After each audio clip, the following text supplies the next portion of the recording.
desarrollando cada domingo, hermanos, acerca de la carta del apóstol San Pablo a los Gálatas. Ya terminamos el capítulo número 1 de Gálatas y hemos entrado ya a mirar el capítulo número 2. Veíamos otra vez al apóstol Pablo ratificando su autoridad apostólica, y lo habíamos visto, hermanos, cuando él fue a Jerusalén al concilio que está narrado en Hechos capítulo 15, y allí quedó demostrado por el apóstol Pablo que él era un verdadero apóstol del Señor Jesucristo. Por lo tanto, la palabra que él iba a enseñar era una palabra autoritativa, es decir, una palabra inspirada por Dios que quedó para nosotros. Ya hemos visto cómo en ese concilio aquellos grandes, como veíamos que se les llamaba, aquellos de renombre, aquellos grandes apóstoles, dice que le dieron la venia a Pablo y a Bernabé, es decir, aprobaron el ministerio de ellos a los gentiles, así como sabían que el apóstol Pablo y los discípulos también tienen un ministerio a los judíos. Vamos a mirar ahora capítulo 2, pero voy a leer desde el versículo 11 hasta el 21, es decir, lo que resta de este capítulo. Este sería el mensaje número 6. Y el tema es la justificación por la sola fe. La justificación por la sola fe. Ahora, aquí yo encuentro 3 puntos. Vamos a tratar, Dios nos da la gracia, los 2 primeros hoy. Dentro de 8 días tratamos el otro, pero déjenme, yo le leo todo esto acá. El tema es la justificación por la sola fe, Gálatas 2:11.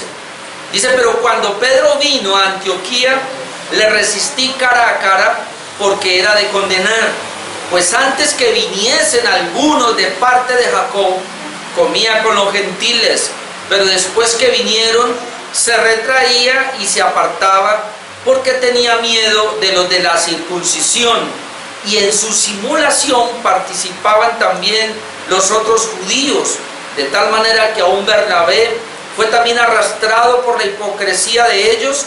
Pero cuando vi que no andaba rectamente conforme a la verdad del Evangelio, dije a Pedro delante de todos: si tú, siendo judío, vives como los gentiles y no como judío, ¿por qué obligas a los gentiles a judaizar? Nosotros, judíos de nacimiento y no pecadores de entre los gentiles, sabiendo que el hombre no es justificado por las obras de la ley, sino por la fe de Jesucristo, nosotros también hemos creído en Jesucristo para ser justificados por la fe de Cristo y no por las obras de la ley, por cuanto por las obras de la ley nadie será justificado. Y si buscamos ser justificados en Cristo, también nosotros somos hallados pecadores. ¿Es por eso Cristo ministro de pecado? En ninguna manera. Porque si las cosas que destruí, las mismas vuelvo a edificar, transgresor me hago. Porque yo por la ley soy muerto para la ley, a fin de vivir para Dios. Con Cristo estoy juntamente crucificado, y ya no vivo yo, mas vive Cristo en mí. Y lo que ahora vivo en la carne, lo vivo en la fe del Hijo de Dios, el cual me amó y se entregó a sí mismo por mí. No desecho la gracia de Dios, pues si por la ley fuese la justicia, entonces por demás murió Cristo. El apóstol Pablo, hermanos, entonces va a comenzar ahora a desenmascarar a los judaizantes.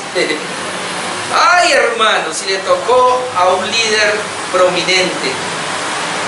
Ahora, Pedro no era judaizante, pero lo que va a hacer el apóstol Pablo los va a ir desenmascarando poco a poco. Recuerde que hemos dicho que el tema principal de Gálatas es precisamente el evangelio verdadero, que tiene que ver con la justificación por la fe. Dado que en las iglesias de Galacia habían entrado algunos, ya lo hemos visto, y estaban diciendo que el evangelio que predicaba Pablo no era suficiente, se requería practicar algunas obras de la ley, por lo menos enfáticamente la circuncisión, y guardar algunos ritos de los judíos.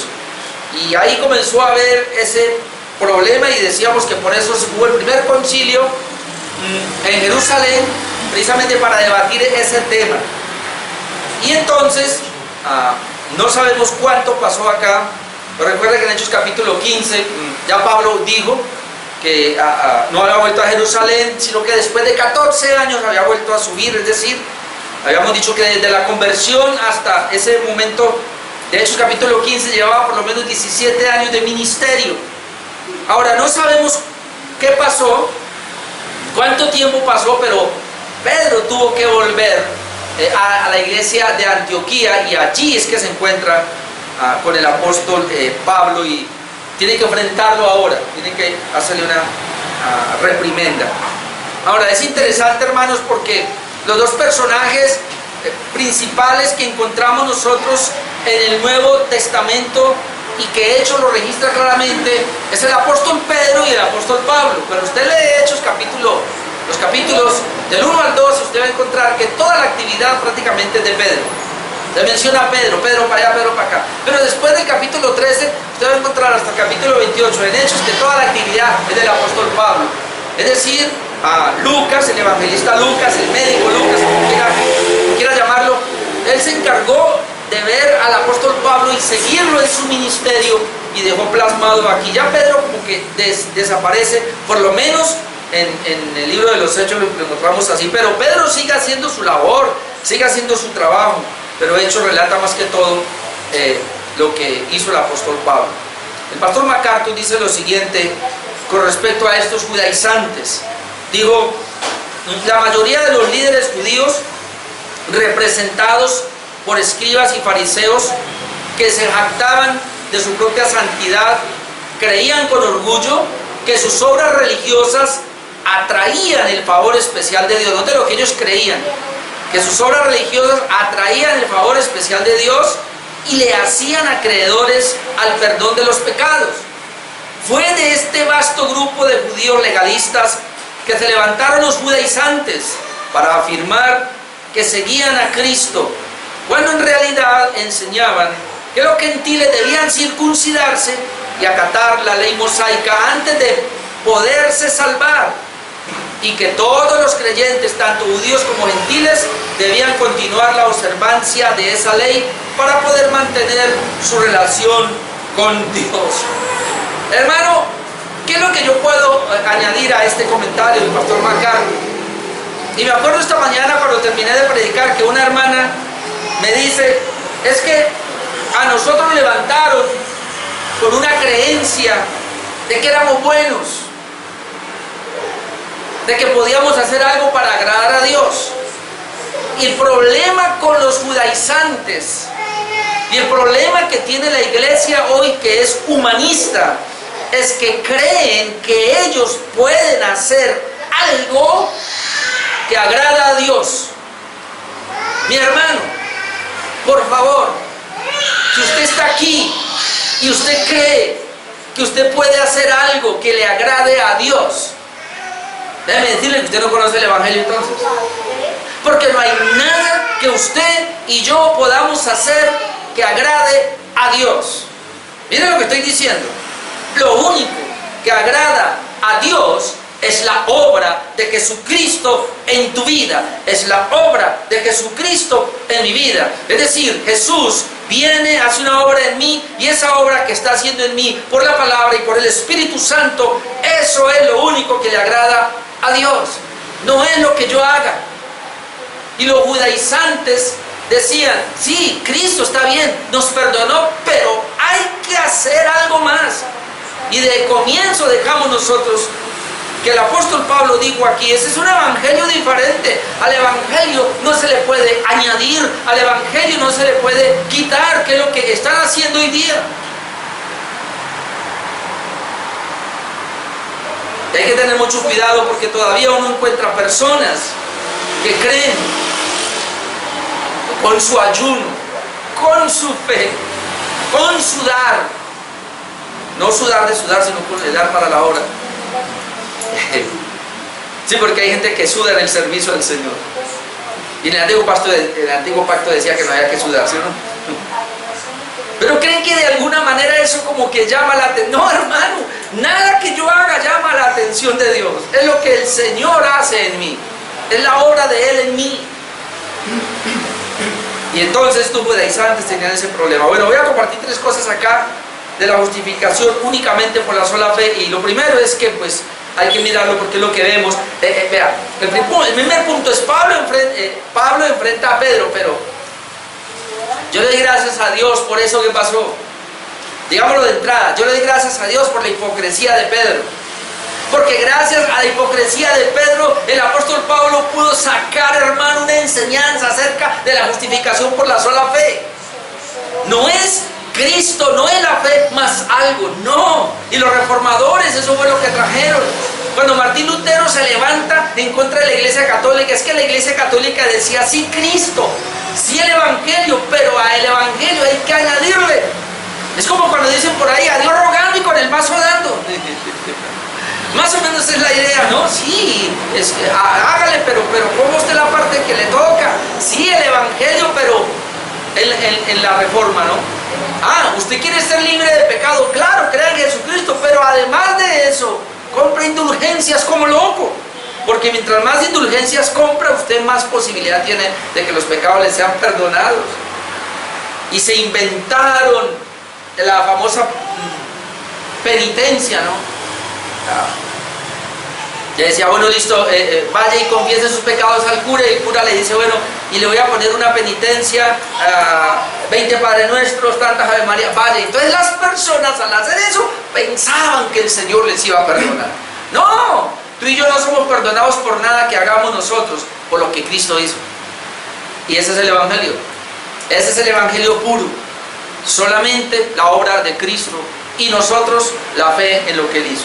Dice que por la fe en su sangre, por la fe en su sangre. Ese es el punto. Ok, entonces ahora en los versículos del 11 al 14 vamos a ver cómo Pablo enfrenta a Pedro. Obviamente Pablo continúa su defensa de que él es un verdadero apóstol de Jesucristo. Él ha presentado las evidencias, pero ahora, siendo un apóstol de Jesucristo, hermanos, y esto es bien interesante, y esto es lo que va a pasar con los de Galacia, él, al dejar claro que es un apóstol de Jesucristo, tiene la autoridad ahora para poder reprender a otro apóstol de Jesucristo que se había desviado, aquel que se llamaba el de gran reputación. ¿Se acuerdan que veíamos eso? A los de gran reputación ahora él lo va a hacer. Pablo enfrenta a Pedro y le resiste. La palabra resistir es impedir, prohibir, y lo hace de frente. Note lo que dice el versículo 11. Pero cuando Pedro vino a Antioquía, le resistí, es decir, le impedí o le prohibí o le enfrenté cara a cara porque era de condenar. Cuando Pedro vino a Antioquía, le resistí. Y él va a decir por qué. Pero antes de leer qué fue lo que pasó, vamos a ver que aquí hay un enfrentamiento que está evidenciando la igualdad de los apóstoles, y es otra prueba que Pablo está sacando a los de Galacia para decirles que él es un apóstol verdadero. ¿Cómo? Pues enfrentando a Pedro o enfrentando a otro apóstol cuando él se había desviado. Es decir, Pablo no era menos que estos apóstoles. Pablo tenía igual de autoridad, y así como Pablo, Pedro también tenía que darle cuentas a Dios y también tenía que darle cuentas a los hombres. Y esto es interesante, mi amado hermano, porque la Iglesia Católica dice que está fundada en Pedro, y ponen a Pedro tan alto que cuando llegan aquí, ¿sabe qué dice la Iglesia Católica? Este Pedro, el cual estamos leyendo, no era el apóstol Pedro, dicen que era otro Pedro. Porque la reprimenda, porque la falla de Pedro es grave, hermanos. Y estamos hablando de un apóstol. Pero entonces Pablo, como un apóstol, al reprenderle, con eso está dando a entender que así como Pablo, obviamente él tiene que rendirle al Señor, no a los hombres, pero eso, somos un cuerpo, entonces él tiene que rendirle cuentas al cuerpo. También Pedro tiene que rendirle cuentas al cuerpo. Y que entonces se requiere, hermanos, de un consejo para dar cuenta, y más o menos lo que estamos viendo acá. Entonces Pedro, el problema es que él se había unido a los judaizantes que estaban en Antioquía, Y parece ser que lo estaba haciendo también en contra de Pablo. ¿Cuál fue el problema? El problema era que se estaban presentando entonces ahora a dos bandos. Pedro, que quería estar bien en esos dos bandos, y entonces le llevó a los hipócritas. ¿Cuáles eran esos dos bandos que estaban presentando? Ya los hemos visto acá, y la carta de los Gálatas nos los está evidenciando. Bueno, la iglesia de Antioquía es una iglesia de gentiles. La mayoría de los convertidos son del pueblo gentil, pero también allí están llegando judíos, y entonces hay más gentiles, hay judíos allí, pero estos judíos, hay unos judíos que están llegando, y entonces ellos están diciendo, a ver, pónganle cuidado, los gentiles están diciendo, Pablo nos enseñó, la gracia es solamente Cristo, solo por la fe en Cristo está bien. Pero entonces los judaizantes están diciendo, sí, Cristo más las obras de la ley, más la circuncisión. Entonces, ¿qué pasó? Quedaron dos bandos. Y eso estaba pasando en las iglesias. Pero ese bando de los judaizantes estaba creciendo, hermano, y estaba creciendo tanto que cuando Pedro fue allá a Antioquía, parece ser que se estaba pasando de bando a bando. Y cuando estaba con uno se portaba de una manera, y cuando estaba con los otros se portaba de otra manera. Y ahí es donde viene la reprensión del apóstol. Miren lo que dice el versículo 12 de Gálatas 2:12. Dice, ¿qué pasó por qué tuve que resistirle cara a cara? Pues antes que viniesen algunos de parte de Jacob, note, antes que fuesen a Antioquía algunos de parte de Jacob, es decir, de Jerusalén, porque en esa época Jacob dice que era la columna más importante en Jerusalén. Pedro comía con los gentiles, pero después, note que hay un antes y hay un después, pero después que vinieron, se retraía y se apartaba porque tenía miedo de la circuncisión. Ahora vamos a pensar acá un momento. ¿Qué era lo que estaba haciendo Pedro? Antes, o sea, Pedro llegó a Antioquía y no había ningún problema. Cuando llegó a Antioquía, dice que él comía con los gentiles. Ahora, ¿está mal? No, hermanos. Al contrario, note, Pedro acercarse a los gentiles y comer con los gentiles es un acto y es una confirmación de que Pedro realmente había entendido el Evangelio de la gracia, de que Pedro había entendido el Evangelio correctamente. ¿Por qué? Si usted se acuerda, hermanos, en Hechos capítulo 10, Dios tiene que darle una visión a Pedro, porque Pedro está predicándole a los judíos. Pedro creía que el Evangelio era solo para los judíos, pero luego el Señor, en Jope, ¿se acuerda? Él quería convertir a Cornelio, pero Cornelio es un gentil, Pedro no lo iba a atender. Entonces, que Pedro, cuando está orando, dice que tenía en ayunas y tuvo una visión y le bajaban un lienzo de todo tipo de animales, ¿verdad? Animales inmundos que la ley prohibía. Y cuando ve Pedro en la visión, el Señor le dice, mata y come. Y Pedro le dice, no, Señor, yo no voy a comer cosas inmundas, nunca he comido cosas inmundas. El Señor le dice, un momentico, lo que Dios limpió, no lo llames tú común. Dice que la visión le llegó 3 veces. Y él decía, ¿y esto qué es? ¿Qué es lo que el Señor me está mostrando? Que ahora me está invitando a que coma cosas inmundas. Cuando él estaba pensando en eso, tocaron a la puerta y llegaron los que envió Cornelio, gentiles. El Señor nos mandó aquí para que le comparte el Evangelio. Y ahí entiende Pedro, ya entiendo, lo que el Señor me está diciendo es que Él no hace diferencia. Después Él explica, y en esa visión Pedro entendió que el Evangelio no solo es para los judíos, sino para los gentiles. Y como dice el apóstol Pablo en Efesios, y de los dos pueblos Dios hizo uno solo, matando la enemistad. Es decir, en Cristo ahora somos un solo cuerpo, el pueblo del Señor, y que no hay que hacer diferencia. Ahora, Pedro entendió también esto, que cuando él va a Antioquía, él ve a los gentiles. Imagínense quiénes son los gentiles. No son judaizantes, no son judíos, son gentiles que no se han circuncidado, son gentiles que no han guardado para nada la ley, pero son cristianos, son creyentes. Entonces, cuando Pedro va allá, él entendió tanto el Evangelio de la gracia, estaba tan convencido, que él fue y se sentó con ellos a comer. Hermano, hoy usted tal vez no lo entiende, porque usted y yo nos sentamos a comer con el impío, con el inconverso. En ese tiempo el pueblo de Dios no se podía sentar a comer con ellos para nada. Ellos inclusive ni siquiera se acercaban. Ellos comían allá, los gentiles, ¿Dónde está el ejemplo? ¿Usted se acuerda de José? Aún ellos tampoco comían con los de acá, eran muy celosos. José no se sentó para nada a comer con los egipcios, ni los egipcios con los israelitas, ellos comían aparte. Era prohibido. Pero si ahora usted ve a Pedro comiendo con los gentiles, y la expresión aquí dice comía con ellos, eso no fue un día, ni un momento, 2, 3, sino que era la costumbre de Pedro sentarse con los gentiles y comer. Hermano, ¿por qué así? Porque la comida es una koinonía, es una comunión, y de alguna manera ellos lo ven tan íntimo que en ese sentido legalmente ellos no se contaminaban de esa manera, no se contaminaban. Entonces un Pedro antes de la conversión nunca se sentaría a la mesa con un gentil, pero ahora él se sienta con un gentil porque él entiende, Cristo ya todas esas barreras fueron derribadas, esa parte legalista que teníamos nosotros de las leyes se cayeron en Cristo, ahora hay libertad. Si él es creyente y es un hijo de Dios, no importa si es un gentil y yo soy un creyente, no hay problema, nos sentamos a comer, y la tenía clara.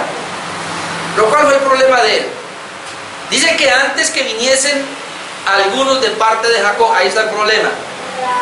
A Antioquía llegaron unos, y la mayoría de los comentaristas dicen que estos que venían de parte de Jacob, es decir, hubo un grupo que se vino desde Jerusalén, se vinieron a la iglesia de Antioquía.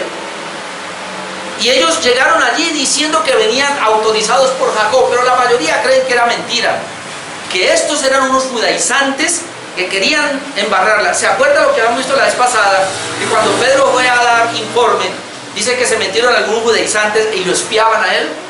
Parece ser que eran ellos, es decir, había personas que, hermanos, no eran verdaderamente convertidos. Decían que eran cristianos, que eran creyentes, pero no, ellos eran legalistas, ellos eran judíos que se mezclaban en la iglesia para criticar. Y claro, no sé qué peso tenían ellos, pero dice que cuando ellos llegaron de parte de Jacob, dice, antes que llegaran, Pedro en Antioquía tranquilo comía con ellos. Pero cuando llegaron, dice, esto de parte de Jacob, Pedro después, pero dice que comía con los gentiles, pero después Pedro, cuando ellos vinieron, se retraía y se apartaba, note el punto, porque tenía miedo de los de la circuncisión. ¿Quiénes son los de la circuncisión? Los judíos, de los judíos. Más o menos es la idea. Pedro está aquí en coinonía con los gentiles. Y yo sé que todos hemos hecho esto. Aquí la palabra se retraía y se apartaba, no es que se iba de una, sino que más o menos está aquí. Estamos reunidos acá.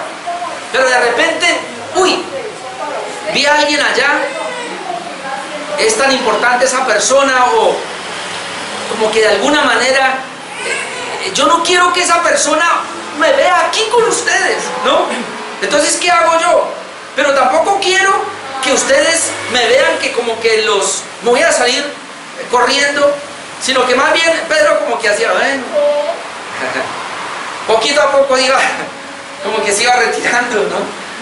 Usted no ha ido a alguna reunión y está tan importante la reunión que usted tiene que salir, y usted no se sale de una y va a ir a despedir, sino que usted se va retirando poco a poco. Cuando ven a quedar se perdió. Nadie se dio cuenta. La idea era esa. Dice que él se fue retrayendo, poco a poco se fue apartando, pero el punto es acá, por miedo a los de la circuncisión. Es decir, cuando llegan estos judaizantes, que son los de la circuncisión, a la iglesia de Antioquía, llegaron a revisar, yo no sé qué le pasó a Pedro y entró en pánico y le dio miedo. Porque los de la circuncisión, esos judaizantes, cuando llegan a las iglesias de Galacia, ¿cuál es el punto que ellos traen? Hay que guardar la ley. No debemos unirnos con los gentiles. Es decir, los judaizantes están tratando de traer toda la ley de Moisés todavía y aplicarla. Así sean cristianos, no, vamos a aplicar la ley de Moisés, así que vamos a apartarnos de estos que también dicen que son cristianos, pero no guardan la ley como nosotros. Más o menos es la idea de lo que estaba pasando. Ahora,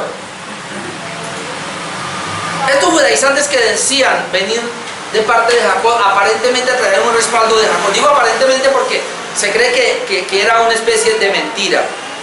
Pero entonces, no era de parte de Jacob, porque si ellos vinieran de parte de Jacob como judaizantes, es decir, Jacob hubiera autorizado, los hubiera enviado a espiar. Pero vamos a ver qué dice la escritura de Jacob, y vamos a ir a Hechos 15, 19 al 20 otra vez, porque mire el pensamiento de Jacob. ¿Qué era lo que Jacob creía? Dice que Jacob allí se levanta en el concilio y dice lo siguiente: por lo cual yo juzgo que no se inquiete a los gentiles que se convierten a Dios. Este es el pensamiento, hermanos, de Jacob: que no se inquiete a los gentiles que se convierten a Dios, sino que se les escriba que se aparten de las contaminaciones de los ídolos, de fornicación, de ahogado y de sangre. Si ese fue el veredicto que dio Jacob, entonces uno puede ver que Jacob no está a favor de los judaizantes para nada, no está a favor de los de la circuncisión. Pero entonces no sabemos qué le pasó a Pedro. ¿Qué es lo que yo puedo ver acá entonces? Que Pedro, hermanos, no defendió lo que creía, y Pedro fue vulnerable frente a los judaizantes. Y aquí vamos a pensar en esto, hermanos. Míreme bien lo que le voy a decir. Una cosa es que tú y yo tengamos la doctrina correcta, como dicen la ortodoxia. Y otra cosa muy distinta es que tengamos una correcta ortopraxis, es decir, una vida práctica de lo que creemos. Usted puede tener una correcta doctrina en su cabeza, una buena teología. Es más, usted la puede enseñar, pero no vivir conforme a ella.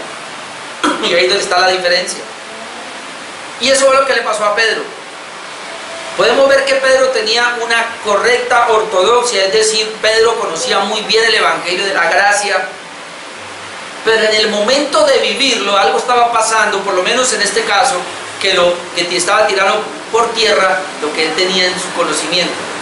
¿Por qué digo esto? Vamos a mirar qué era lo que Pedro creía. Hechos 15 del 7 al 11, y usted va a ver allí, hermanos, qué era lo que Pedro creía, hermano. Es muy importante mirar esto. En Hechos capítulo 15, versículos 7 al 11, leemos lo siguiente. Recuerde que es el mismo concilio que habíamos leído hace 8 días, pero hay que volver. Dice: y después de mucha discusión. ¿Cuál es la discusión? Que algunos judaizantes decían que para ser salvos, además de creer en Cristo, debían circuncidarse.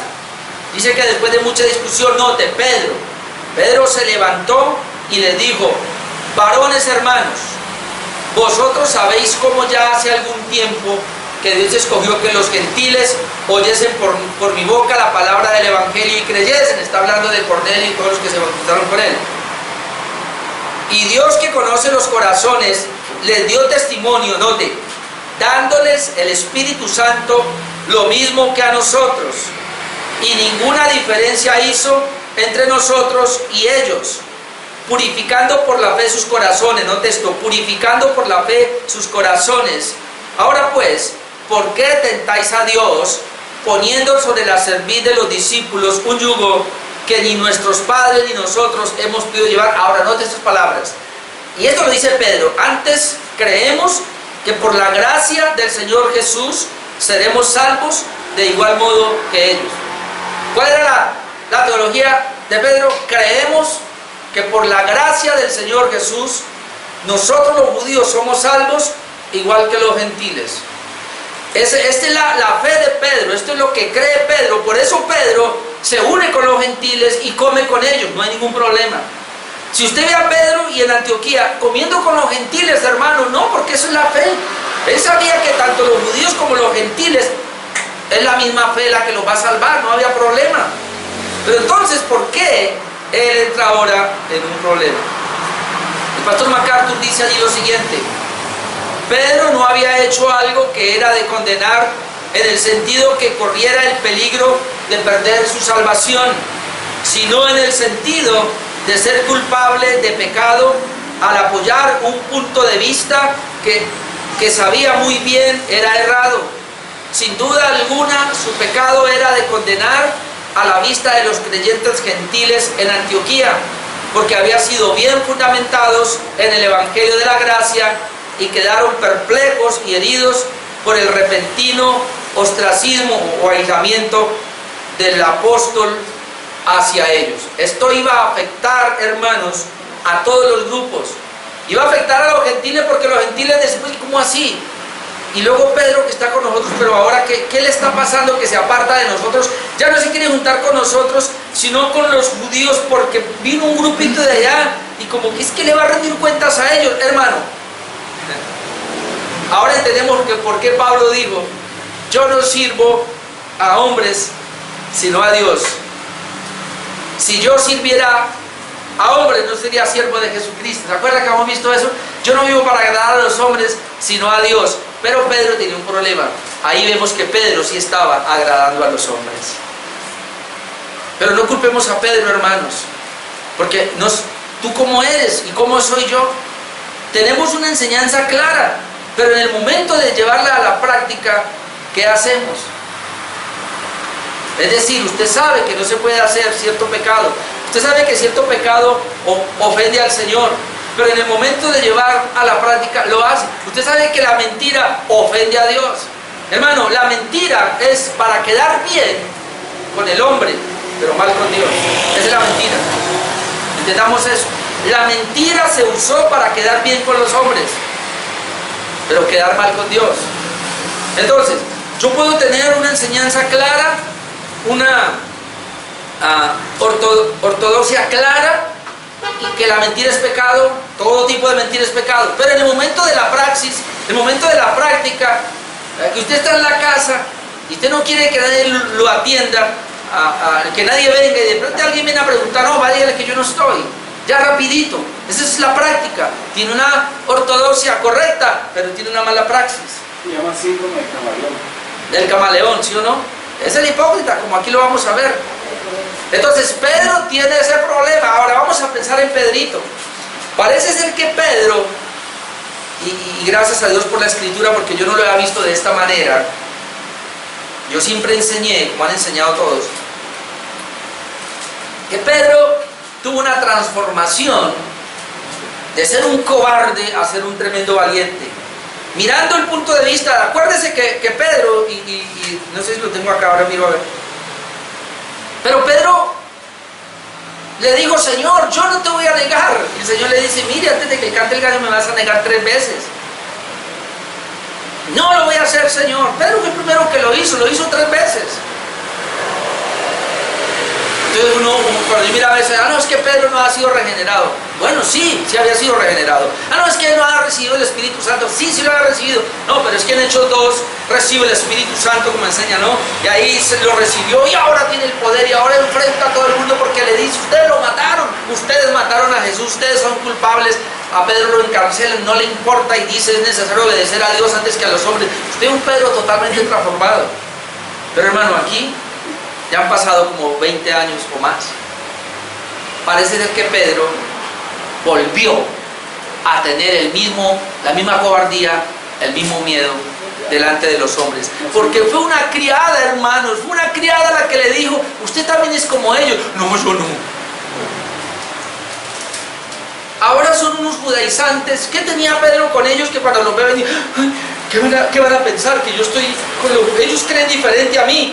Pero, ¿qué van a pensar? Que no, yo me retiro de aquí, hola, ¿cómo están? No, yo con ellos nada, yo estoy con ustedes. Más o menos es la idea. Hermano, míreme, Pablo está chequeando, Pablo está observando. Gloria a Dios por esos hermanos que observen y nos puedan corregir. Amén. Pablo está ahí. Entonces, ¿qué es lo que yo puedo ver acá?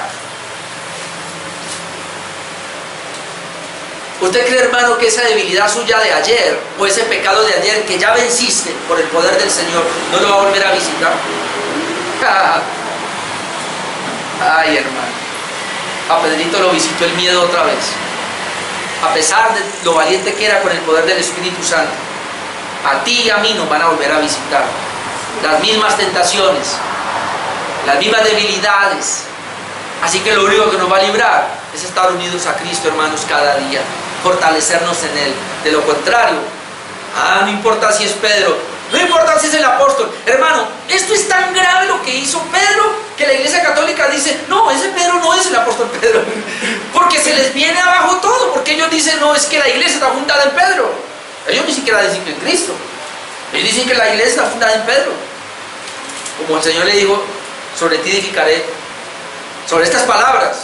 Pero ellos creen que le dijo a Pedro, sobre las palabras de Pedro. Y por eso la Iglesia Católica se sale.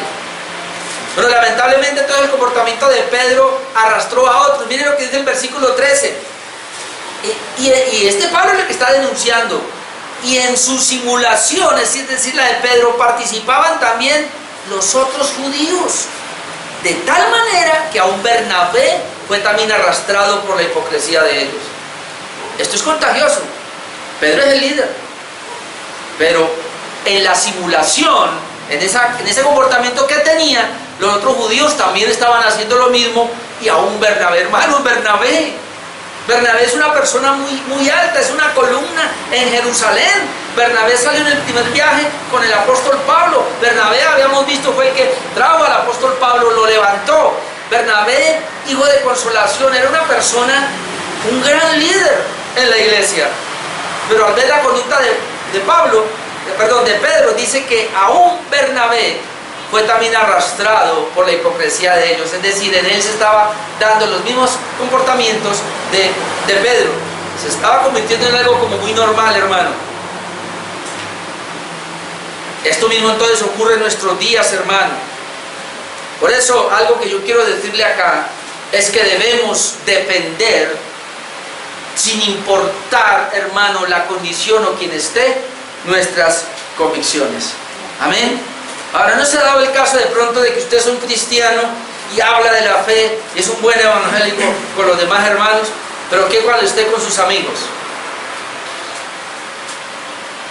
¿No se le debilita la fe? ¿Ya no quiere ni hablar? ¿Y qué tal si antes lo que usted hace es tratar de portarse como ellos? Ahí está Pedro, eso es lo que está haciendo. ¿Dónde están las convicciones, hermano, entonces que defendemos? Porque Pedro creía bien, pero en la práctica era otra cosa. Entonces Pedro fue acusado de hipocresía. ¿Sabe la palabra hipocresía ahí qué significa? Ponerse varias máscaras para actuar. Pedro fue un actor. Ese es un hipócrita. La hipocresía viene de esta palabra, viene del teatro, cuando comenzaron allá los teatros, y como hay una sola persona, un solo actor, entonces ellos tenían varias máscaras y él salía, se ponía una máscara y actuaba de una manera, pero pasaba actuando, luego iba allá, se ponía la otra y venía de para acá y actuaba de otra manera. Según la máscara, así actuaba. Ese es un hipócrita, el que tiene varias caras. Entonces Pedro aquí con los gentiles comía con ellos, con los judaizantes apoyaba los judaizantes. Yo no sé, hermano, si no estamos muy lejos de lo que está pasando hoy día o que puede pasar con lo que se llama ecumenismo. Parece ser que Pedro, no sé, me viene ahora, parece ser que Pedro fue un ecuménico. Es decir, yo tengo convicciones, usted tiene la suya, bueno, ¿eso qué importa? Lo importante es que nos abracemos, nos demos piquitos, seamos amigos. Hermano, la iglesia reformada no puede llegar allá. Nosotros, las convicciones que tenemos, no las podemos negociar.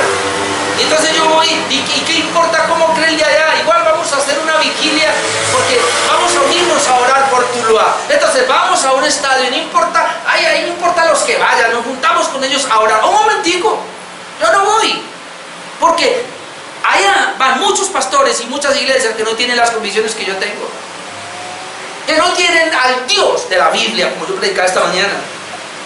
Así que, ¿qué voy a hacer yo allá? Pero la amistad, no es que allá va mi mamá, no es que mi familia está allá, pues es que me invitaron unos amigos. Yo tengo amigos. Yo voy a dejar, hermano, malinterpretan a Pablo cuando él dice, ahora lo que dice Pablo, me dice judío para ganar a los judíos, me dice gentil, más o menos así, para ganar a los gentiles. No, él está hablando de otra cosa. Pero hay mucha gente que negocia los principios de Dios. Por eso, hermanos, dice la Escritura en 1 Corintios 10:12, para no tirarle tanto a Pedro, el que piense estar firme, mire que no caiga, mire que no caiga. Pablo reprende entonces a Pedro delante de todos por no andar conforme a la verdad del Evangelio. Mire lo que dice el versículo 14. Pero cuando vi que no andaba rectamente conforme a la verdad del Evangelio, este es el punto. Pablo sigue hablando, Pedro está simulando. Entonces dice Pablo, pero cuando le vi, o sea, a Pedro, que no andaba rectamente conforme a la verdad del Evangelio, hermano, esto es lo que a Pablo le importaba. Míreme, hermano, a Pablo no le importaba a Pedro. Claro, es un discípulo y yo lo voy a acompañar y voy a estar con él, pero si Pedro se desvía, ahí le caigo. ¿Por qué? Porque Pablo defiende la verdad del Evangelio. Ah, hermano, yo a usted lo amo en el Señor y todo, y usted ámeme a mí, pero si yo me desvío o usted se desvía, hasta ahí llegó nuestra amistad. Sonará duro, pero no podemos. No, hermano, coja usted su camino y yo cojo el mío. Tiene que haber algo que nos divide. Por eso mucha gente se va de las iglesias reformadas. Yo le doy gracias a Dios cuando se van, porque si se quedaran, volverían hechos a un babalo. Imagínese usted aquí todos, acá nosotros en esta hora, creyendo una cosa distinta. Imagínese usted, yo predicando una verdad que está en la palabra de Dios y usted ahí sentado resistiendo. No se nos sirve. Yo no me daño, usted se va a dañar. Por eso que es mejor que una iglesia que esté acorde a lo que usted cree. Porque aquí se va a dañar su vida. Sé que esto es duro, pero Pablo está defendiendo aquí el Evangelio. Vuelvo el 14, pero cuando vi, es decir, vi a Pedro. ¿Qué pasaba con Pedro? Que no andaba rectamente conforme a la verdad del Evangelio. ¿Qué es lo que me importa? Pablo dice, a mí me importa la verdad del Evangelio. Pedro no está andando conforme a la verdad del Evangelio. Entonces, ¿qué hice? Dije a Pedro, delante de todos. ¿A alguno no le va a gustar esto? Dije a Pedro, delante de todos. Hermano, ¿por qué delante de todos? Alguien va a decir y le va a aplicar Mateo 18, porque el Señor no dijo que lo tomara aparte. Mire, hermano, es el líder, es la calidad del líder. Pedro es un líder, que él tiene pueblo, es un pastor, es un apóstol, y el pecado de Pedro fue público. Apréndase esto. Cuando el pecado es público, la corrección es privada, es pública. Cuando el pecado es privado y nadie lo sabe, la corrección es privada. Cuando el pecado es público, la corrección es pública. Por eso dice aquí, mire, Pedro, dije a Pedro delante de todos, y esta es la acusación: si tú, siendo judío, vives como los gentiles y no como judío, así era Pedro, vivía como los gentiles porque se estaba comiendo con los gentiles y no como judío. La pregunta que le hago es: ¿por qué obligas a los gentiles a judaizar? ¿Por qué obligas a los gentiles a judaizar, hermano? Esto es de los judaizantes, es decir, Pedro se estaba yendo al lado de los judaizantes. Y de alguna manera, aunque él tenía correctamente la doctrina, pero en su conducta como que estaba temblando, pero el punto aquí es por miedo a los judaizantes. Y eso es lo que le dice. Ahora, esta reprensión pública, hermano, era necesaria, porque así lo dice la Escritura. Era una manera, hermanos, de amar a Pedro, pero también amar a las personas. Miren lo que dice 1 Timoteo 5, 19 al 20, y lo dice con relación a los pastores. Miren lo que dice 1 Timoteo 5, 19 y 20. Contra un anciano, aquí un anciano es un pastor, no admitas acusación, sino con 2 o 3 testigos. Luego dice, a los que persisten en pecar, repréndeles delante de todos, para que los demás también teman.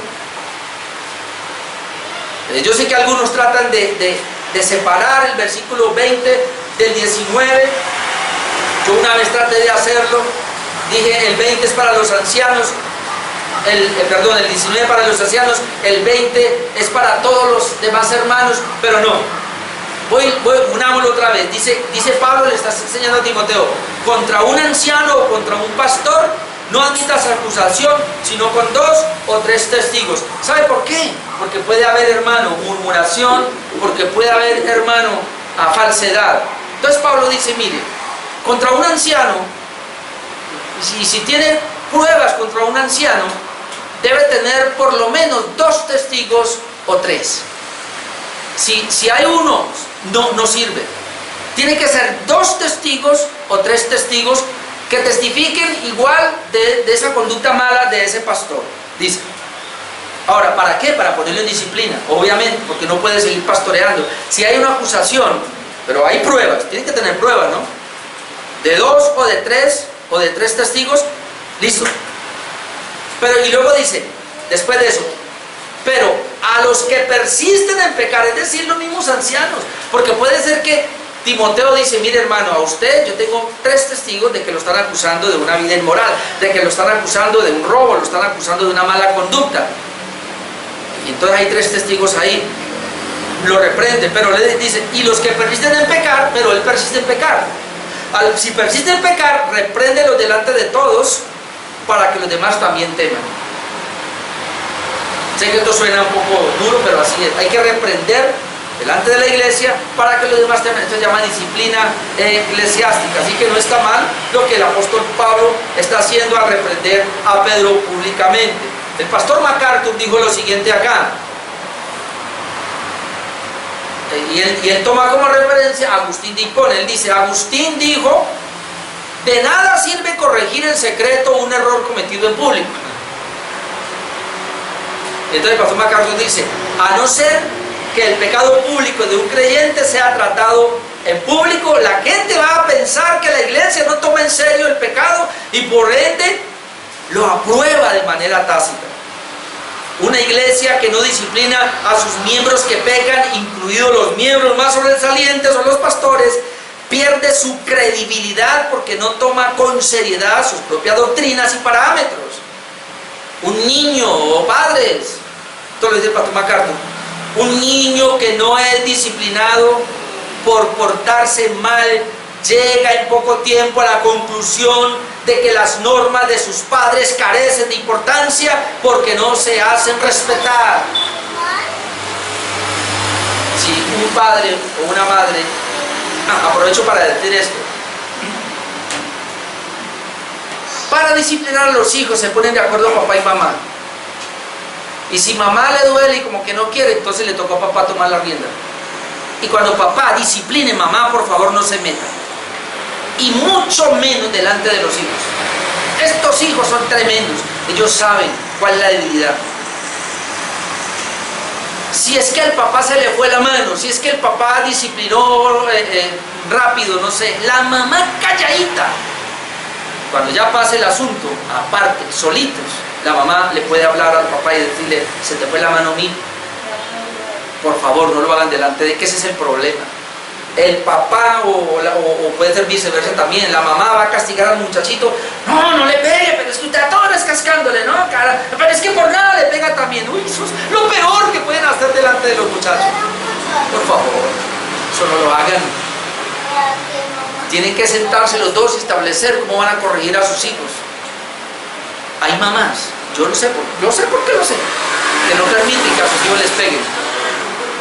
Háblele. Entonces el papá no puede pegarle, no señor.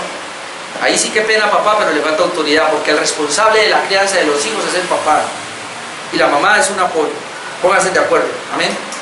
Me tiene eso porque aquí el pastor MacArthur lo tocó. Vamos a hablar de disciplina, ok. Hermano, en este episodio aprendemos varias verdades. Hay 5 verdades, se las quiero mencionar. ¿Qué aprendemos en esta situación acá? De la corrección, de cómo el apóstol Pablo corrige al apóstol Pedro. Hermano, hoy día debe ser así. El problema que tenemos hoy día con los apóstoles, entre comillas, es que son incorregibles, ¿sí o no? Hay pastores que son incorregibles también. Por eso, hermano, es bueno estar bajo autoridad, tener autoridad, someternos a una autoridad para que nos pueda corregir. Entre pastores debemos corregirnos y no hay ningún problema. Es parte de la sumisión. Todos tenemos una autoridad. Mira estos principios que aprendemos, o estas grandes verdades. Primero, que hasta los ministros más dotados del Evangelio pueden cometer transgresiones graves. Hasta los ministros más dotados del Evangelio pueden cometer transgresiones graves. Hermano, ¿Fue restaurado Pedro cuando negó al Señor 3 veces? Sí, fue restaurado. En Juan capítulo... es que pensé que lo tenía aquí, me estaba confundiendo con el mensaje, lo tenía para esta mañana que no pude terminar en Cali. Pero Pedro fue restaurado, hermanos. En Juan capítulo 21, 3 veces el Señor lo coge y le dice: Pedro, ¿me amas? Señor, tú sabes que te amo, pastorea mis corderos. Lo vuelve a llamar: Pedro, ¿tú me amas? Señor, tú sabes que te amo, pastorea mis ovejas. Venga, Pedro, ¿tú me amas? Ay, 3 veces ya, Señor. ¿Por qué el Señor lo confronta 3 veces? Lo restaura 3 veces. ¿Por qué lo negó 3 veces? 3 veces dijo que no. 3 veces negó a Jesús. El Señor tiene que levantarlo, restaurarlo 3 veces. Y como yo decía estos días, ¿y qué restaurar?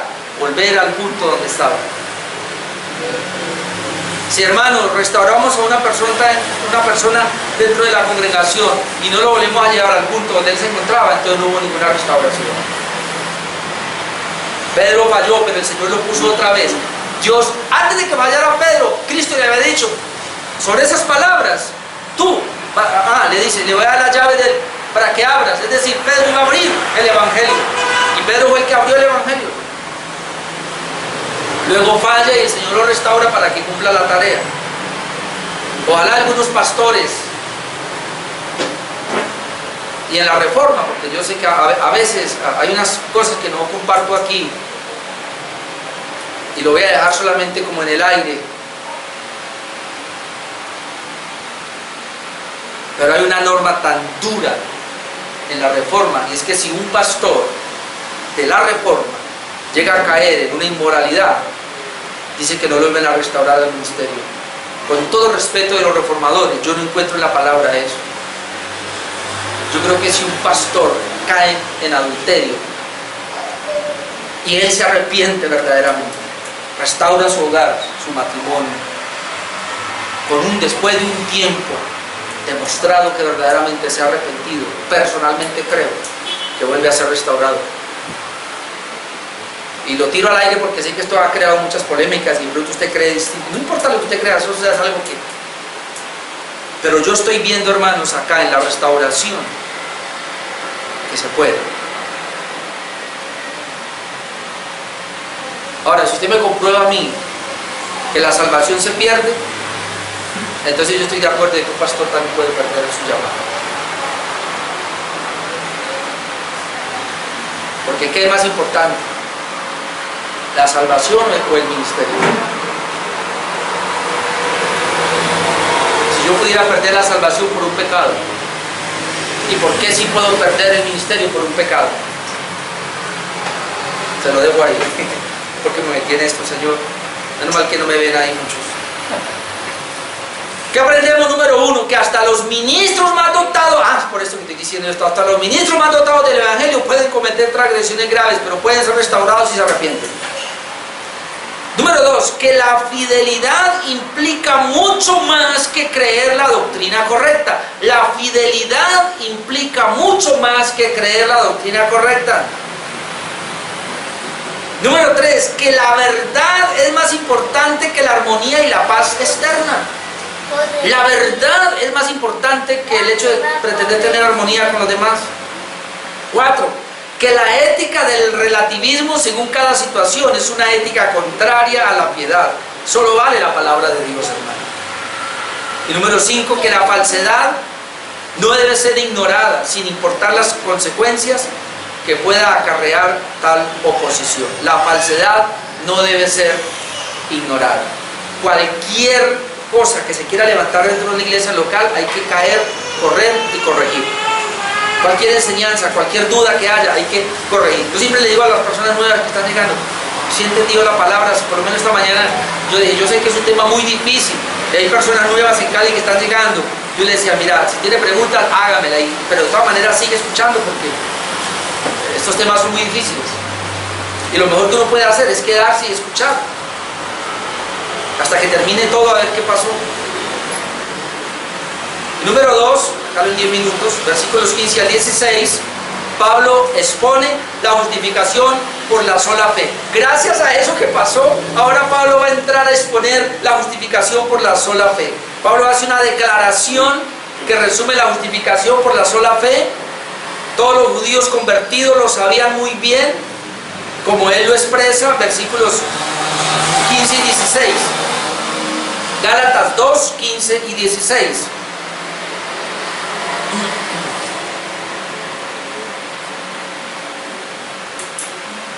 Gálatas 2, 15 y 16 dice, después de que él está diciendo que lo reprendió públicamente, dice, nosotros, no es lo que Pablo está diciendo, él se mete, nosotros, judíos de nacimiento, y le está diciendo a Pedro, nosotros, es decir, Pedro y yo y todos los judíos de nacimiento y no pecadores de entre los gentiles, es decir, no somos como los gentiles, sabiendo,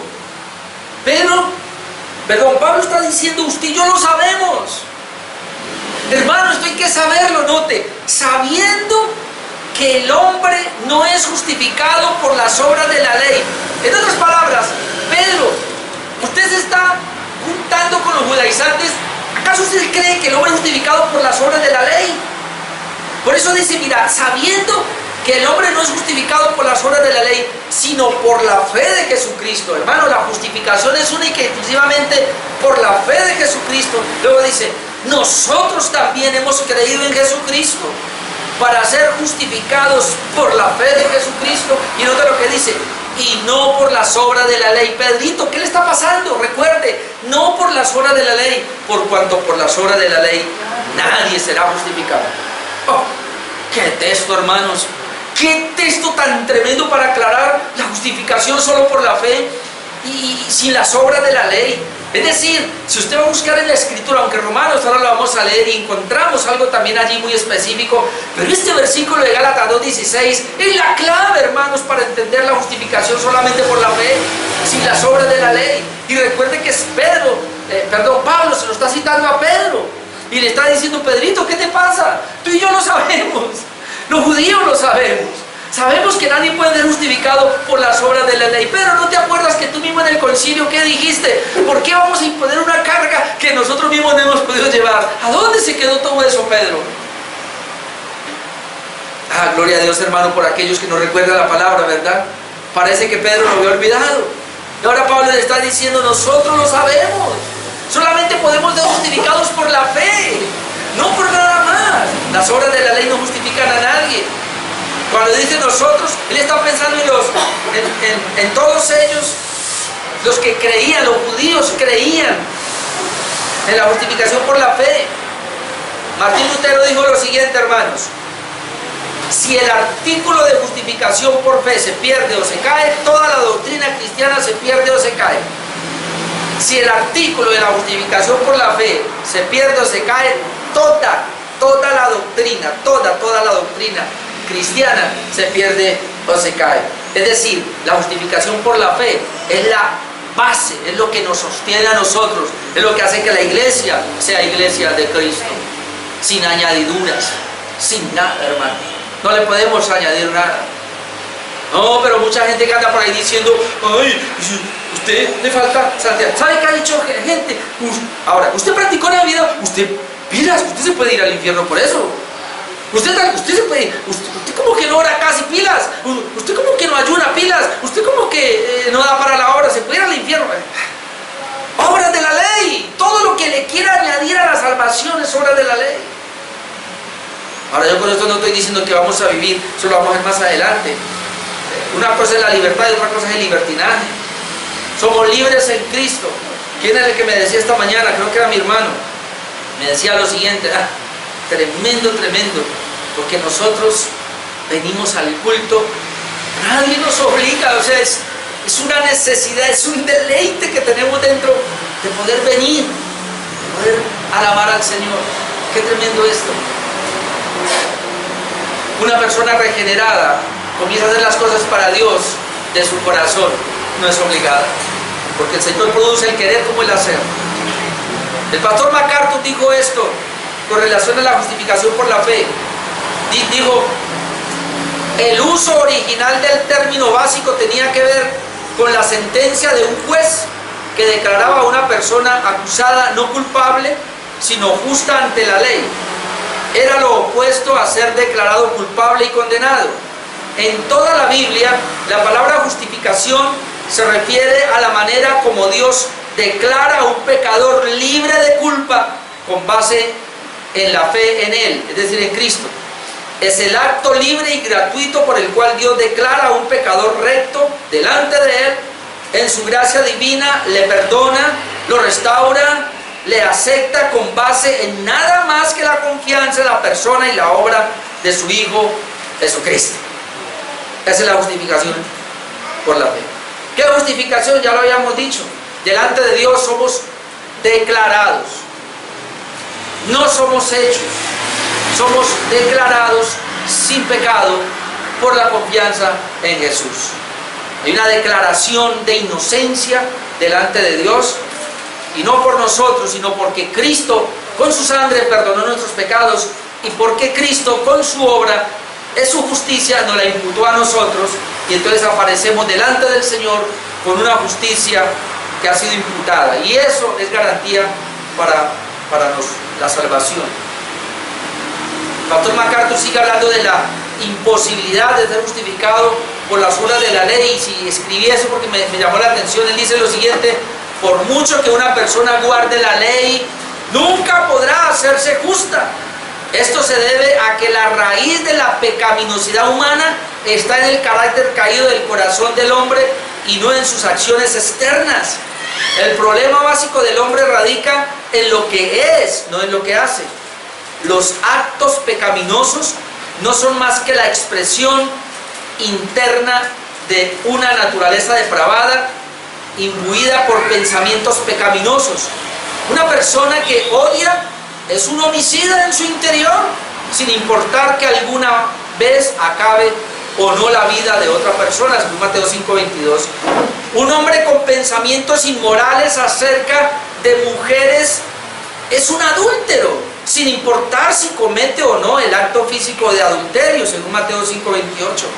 En consecuencia, ninguna cantidad de obras de la ley puede salvar a una sola persona, porque ni siquiera las mejores obras humanas pueden cambiar la naturaleza de la persona que las hace. Esto es impresionante. Esta es la justificación solamente por la fe. Ahora, la Biblia claramente enseña esta verdad.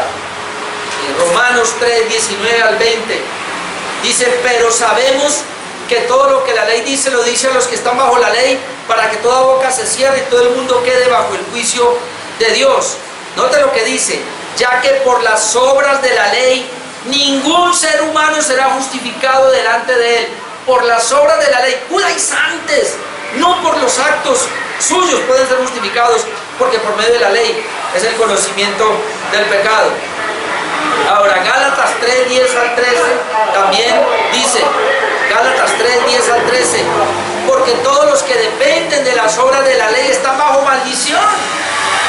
Es decir, todas las personas que crean que porque hacen algo van a tener mérito de salvación. No, al contrario, están bajo maldición, pues está escrito: maldito todo aquel que no permaneciere en todas las cosas escritas en el libro de la ley para hacerlas. Y que por la ley ninguno se justifica para con Dios, es evidente, porque el justo vivirá por la fe, y la ley no es de fe, sino que dice: el que hiciera estas cosas vivirá por ellas. Cristo nos redimió de la maldición de la ley, hecho por nuestra maldición, en Gálatas 3. Santiago 2, del 10 al 11 dice lo siguiente: porque cualquiera que guardare toda la ley, ¿hay alguien la quiere guardar? Bueno, cualquiera que guardare toda la ley, pero ofendiera en un punto, se hace culpable de todos. Porque el que dijo: no cometerás adulterio, también ha dicho: no matarás. Ahora bien, si no cometes adulterio pero matas, ya te has hecho transgresor de la ley. El hombre solo puede ser entonces justificado por la fe en el Señor Jesucristo. No voy a leer esto porque ya no alcanzo, hermanos. Se lo voy a dejar para que lo anote. Romanos 3, del 21 al 28. Yo comencé y subrayé todas las palabras que aparecen allí, pero por lo menos el 21. Pero ahora, aparte de la ley, se ha manifestado la justicia de Dios, testificada por la ley y por los profetas, la justicia de Dios por medio de la fe en Jesucristo. Y todo el párrafo habla de la justicia solamente por la fe. Romanos 10, del 1 al 13, se lo comento lo más. El problema de los judíos es que decía que ellos no podían aceptar la justicia de Dios porque metían la propia. Y cuando una persona quiere meter su propia justicia, es decir, los judaizantes querían meter su propia justicia, entonces no podían ser justificados por la sola fe.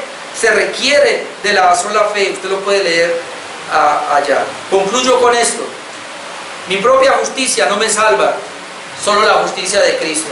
Amén.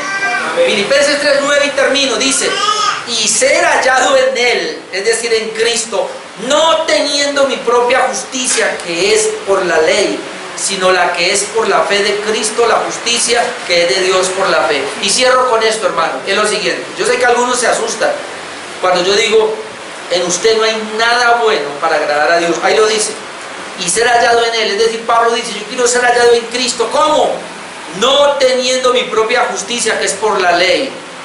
En otras palabras, yo quiero ser hallado en Cristo, pero no por nada mío, no por nada bueno que salga de mí, no por una obra que salga de mí. Entonces, ¿cómo? Sino la que es por la fe de Cristo, la justicia que es de Dios por la fe. ¿Cómo Pablo quería ser hallado en Jesús? Por la justicia que es de Dios por la fe. ¿Qué es lo que Dios le va a agradar de usted? La fe suya que tenga en Cristo, la justicia de Cristo que le fue imputada, la obra de Cristo en mí. Eso le agrada a Dios, no mi obra fuera de Cristo. Por eso los judaizantes es un peligro, y por eso Pablo tiene que hablar de esta manera en la carta a los Gálatas, y por eso Pablo tiene que reprender a Pedro cuando él se estaba haciendo el loco y se estaba yendo con los judaizantes, y Pablo tiene que frenarlo. Un momentico, si usted va a torcer con su práctica la doctrina, está atentando contra la gracia, está atentando contra el evangelio, está confundiendo a los hermanos. Esto no se puede. Oh, hermanos, aquí tenemos que ser de una sola pieza y vamos a seguir, porque hoy día el relativismo quiere acabar con las verdades fundamentales de la palabra de Dios, y nosotros no vamos a permitir eso. Hay verdades absolutas, y la justificación por la fe es una verdad absoluta que no es negociable, porque la justificación por la fe, hermano mío, es una obra exclusiva de Jesucristo, y eso es lo que me salva. La obra de Jesucristo es la que nos salva, no tu obra, la obra de Jesús. ¿Cómo tú te salvas y cómo recibes la obra de Jesús? Por la fe, y eso se lo da Dios también. Amén. Vamos a orar y terminar.